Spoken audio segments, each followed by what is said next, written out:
తెలంగాణలో ఎన్నికల హడావిడి ముగియడంతో ప్రభుత్వం పాలనపై దృష్టి సారించింది. దానికి సంబంధించిన బ్రేకింగ్ న్యూస్ చూస్తున్నాం. అందులో భాగంగా పూర్తి స్థాయిలో మంత్రివర్గ విస్తరణ చేపట్టాలని నిర్ణయం తీసుకున్నారు.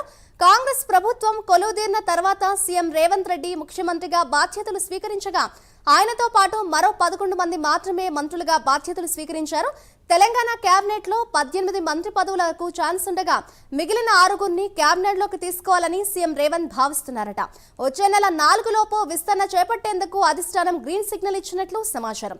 ఈ విషయంపై చర్చించేందుకు మంత్రులు భట్ని, ఉత్తమ్ కుమార్ రెడ్డిలు ఢిల్లీ వెళ్లారు. 3 రోజుల నుంచి సీఎం రేవంత్ రెడ్డి, మంత్రులు సీతక్క, కోమటిరెడ్డి వెంకటరెడ్డిలు ఢిల్లీలోనే మకాం వేశారు. నిన్న దీపాదాస్ మున్షితో పాటు 3 ఏఐసీసీ కార్యదర్శులు అధిష్టానం నేతలతో చర్చలు జరిపినట్లు సమాచారం. ఈ విస్తరణలో మంత్రివర్గంలో ప్రాతినిధ్యం లేని జిల్లాలకు, సామాజిక వర్గాలకు ప్రాధాన్యత ఇచ్చే అవకాశం ఉన్నట్లు తెలుస్తోంది.